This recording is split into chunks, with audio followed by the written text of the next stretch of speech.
me, sitting on top of it, it's even more thrilling than that. Some of those cheers you heard in the background were some of the rookies on board, I think, saying, all right, we're finally going. There come the solids. That's a little over 2 minutes after liftoff, and they fall back in or parachuted in the ocean. It takes from liftoff about 8.5 minutes, and you're going 17,500 miles an hour, and that's one heck of a ride. I'm going to introduce you to that crew of 7 that Mr. Beggs indicated. This is my pilot, John McBride. And there's a poor old CDR over there trying to mind the store. Our Canadian, Mark Garneau, one of the payload specialists we had on board, did a fantastic job. Mission specialist, Dave Leestma, another Annapolis graduate, by the way. Kathy Sullivan. The oceanographer we had with us, Paul Scully Power. Another mission specialist, Dr. Sally Ride.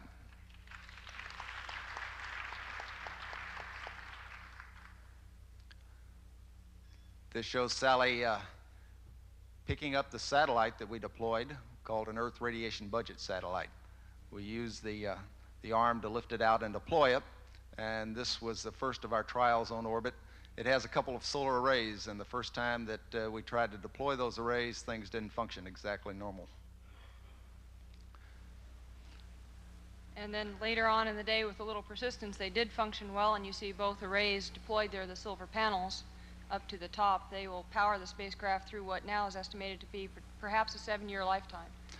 Actually, those arrays, we did run into some kind of problem, which was probably thermal associated, and the persistence of the ground coming up with new ideas to way to warm it up, and Sally stroking it nicely with the arm, it managed to get out. And this shows the deployment sequence as she pulls the arm away. Big John McBride backs the shuttle away from the satellite, and the satellite was essentially motionless after that deployment, and they had been concerned about having to expedite turning on its attitude control system, and that was completely unnecessary because the shuttle does such a nice job of deploying it. And the satellite is up and functioning well. We fly the vehicle not only from up forward, but back aft. Most of our on-orbit operations, when we do fly the shuttle, are done from the compartment where John is. This shows Mark Garneau assembling a very sophisticated photographic apparatus called, in his terms, OGLO. It's a high-resolution image intensifier that looked at this aft end of the shuttle and looked at how it glows in the low Earth's atmosphere. And here you see the shuttle passing at about the same rate that we observed it out the window across the Nile Delta. And as we progress through the film here, you'll see other probably familiar areas around the Red Sea. And that gives you somewhat a feel of the rate that you go over the Earth at about 120 nautical miles. There's the Sinai Peninsula, the Gulf of Aqaba, and the Gulf of Suez. The films really don't do it justice. The Mark I human eyeball is probably the world's best image sensor, and the slow but superb analog computer of the brain does a great job. This is Mark exercising another one of his devices. It's a photometer looking out a side hatch window that we have that passes UV that he was trying to study. Still coming across Egypt. Actually, what Kathy was just saying is really true. We've never been able to capture it adequately with films. We had quite a sophisticated array of other experiments in the payload bay, and we'll be looking at them here in some detail. What the panel you see folding aft towards the vertical fin right now is the one leaf of the imaging radar antenna that operated almost continuously during the remaining 7 days of the flight. And all of us were involved at various times keying sequences into the computer and keeping that running. Here you see Sally working with a small onboard computer that we used to supplement the orbiter's computers to control and monitor a very sophisticated experiment designed to show that we could resurface a satellite on orbit, and that is the experiment for which Dave and I did the EVA or spacewalk on day 7. We'll hop around the payload bay and introduce you to those experiments now. The imaging radar antenna fully opened up is on your left. Aft of it on the starboard side was a high-resolution metric camera called large format camera, and to its right, the orbital refueling system or hydrogen transfer demonstration. Two smaller experiments on the same shelf that held the radar are designed to try to make Landsat satellites smart enough to classify their own scenes and to map carbon monoxide in the Earth's atmosphere. Actually, Kathy is putting up the salvage of all astronauts, some Velcro strips. The Velcro is still saving the space program, and she's sprinkling some extra around the cabin right now. Dave is activating a a controller that we use to fly what NASA refers to as getaway specials. They're little canisters that we can put out in the payload bay, and our only interface with them is to turn them on and off. It seemed we don't have dark enough to show very well, but that was Gibraltar. This is to show not only by this film, but by some documentary evidence that we do a lot of photo documentation on orbit, still photography with 35mm and 70mm cameras of ourselves and of the ground and various experimental setups. And this is Sally again maneuvering the mechanical arm. On one of the days that we had trouble stowing or refolding the Serbi antenna, she brought the arm down to where it latches itself shut, and as you'll see in just a second here, gently tapped on the latch mechanism so that the little claw would come out over the striker bar and secure the antenna in the payload bay. Mr. Beggs indicated to you the international aspects of the program. The arm itself was built up in Canada by an outfit called SPAR, and it's been a marvelous asset to the shuttle. We thought we had 7 people aboard, but when we opened up the airlock, it looked for a moment like we had an 8th. We called this guy Ralph for a while. It's actually the backup spacesuit that we carried in case we had any troubles with either Dave's or my primary suit. All 3 functioned just flawlessly. The suits have really accumulated a very superb track record in the last couple of shuttle flights with EVAs, and they were just a delight and a great confidence factor to use. Kathy said to me that you're not going to film John putting on my medical sensors, are you? We were going to enter this clip to the caption contest. It's probably great material.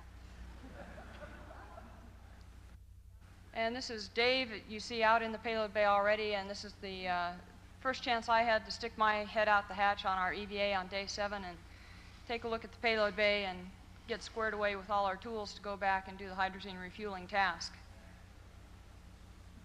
Those suits weigh about 225 pounds on the Earth, and it would usually take some combination of Dave or John or I to move one around in the training sessions.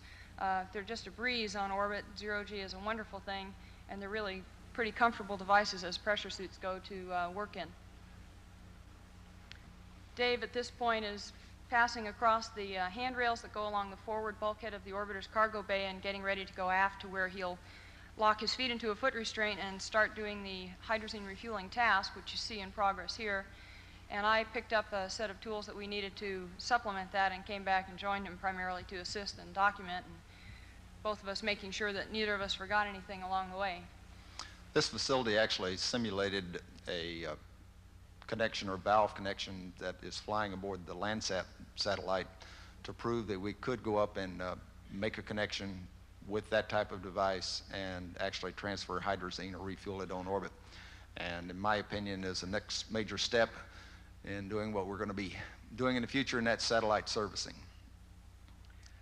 The shelf that you see above and below Dave's hands are just mock-ups that simulate the geometry on a Landsat spacecraft exactly, and the cluster of 4 valves where Dave is putting the tools on is exactly the kind of cluster that is used to service the spacecraft on the ground. Our exercise here basically was designed to show that we could change our mind about a satellite that we had not intended to fuel on orbit, and with a sophisticated set of tools modify the ground valve so that it could be reserviced on orbit. And the tool design and the hydrazine transfer rig itself, all of which were designed and built at the Johnson Space Center in Houston, just performed flawlessly through the whole flight. Actually, Kathy and Dave made this task look very easy, and the reason they made it look easy was something that John Young taught me a long time ago, and that was practice, practice, practice. They had done this numerous times in our water tank in Houston, and that practice paid off. We had another failure in one of the orbiter's communication systems on day 2 of the flight that was a potentially severe impact to especially the radar experiment.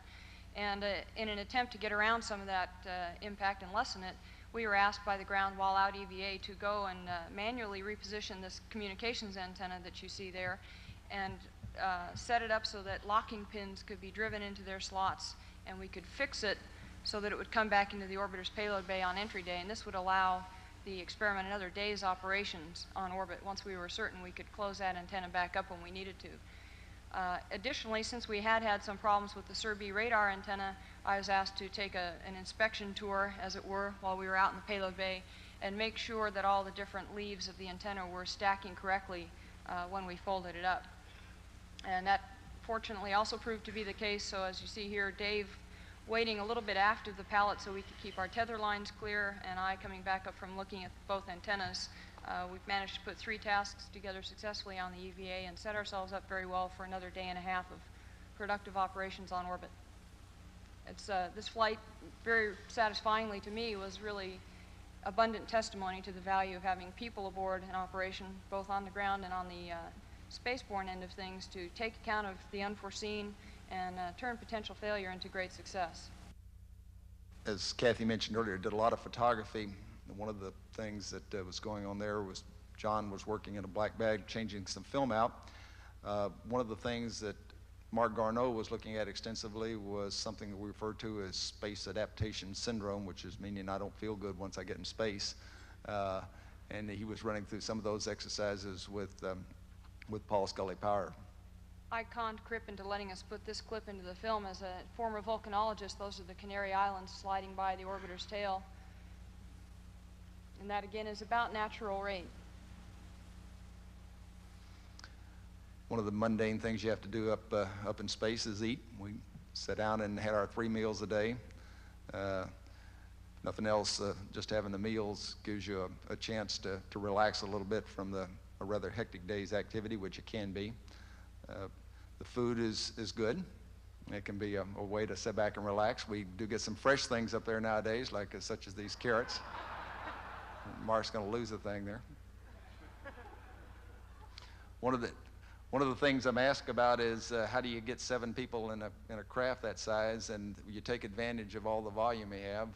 There's Kathy up on what would be called the ceiling down here on Earth, and there's Sally on the wall over there, and somebody's down on the floor. And the bread will come by momentarily. Right. If you kind of get the idea, if you look around the room, look above your head at all the volume that's being wasted in here. In 0G, we'd have all tables everywhere. And now this final bit of the film is our version of a quiz.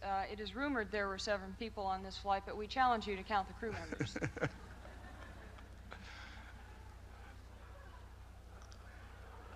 Don't quit yet. Keep counting.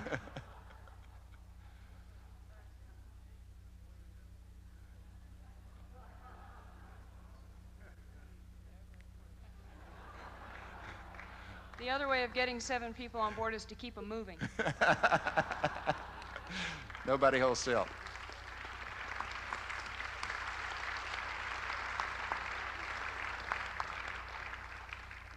Commander was obviously out of control again.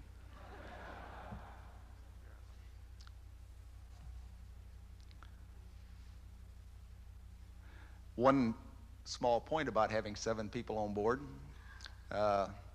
That was the size of the original astronaut group, the Mercury 7, and we tucked them all in one spacecraft. That was Josephine, which was giving us a little problem. We thought weather-wise for landing. Crippen had some problems trying to get back into the Kennedy Space Center, but fortunately the weather cooperated for me this time.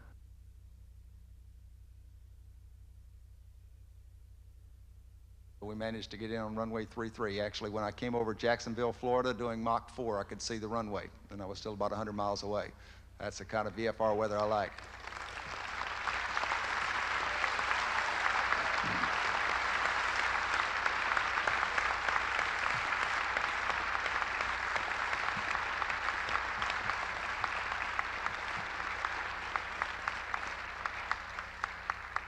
For those pilots in the group, it's a nice flying vehicle. It really is. We touched down and stopped at a little about 3,500 feet remaining on our 15,000-foot runway, and all we did was moderate braking, so there was no problem trying to get on that size runway, as we've proven in the past.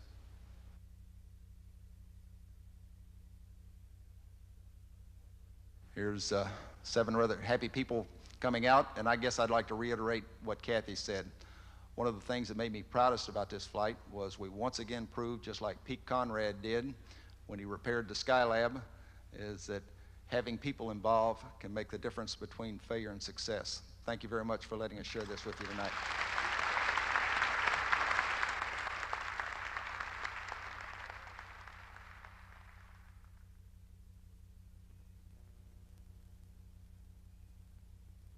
Parachuted in the ocean. It takes from liftoff about 8.5 minutes, and you're going 17,500 miles an hour, and that's one heck of a ride.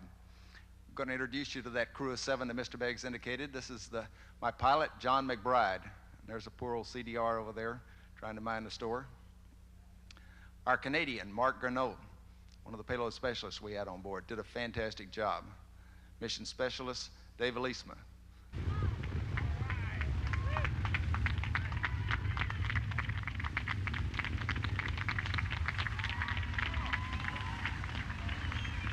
And believe you me, sitting on top of it, it's even more thrilling than that. Some of those cheers you heard in the background were some of the rookies on board, I think, saying, all right, we're finally going. There come the solids. That's a little over 2 minutes after liftoff, and they fall back in. Another Annapolis graduate, by the way. Kathy Sullivan. The oceanographer we had with us, Paul Scully Power. Another mission specialist, Dr. Sally Ride.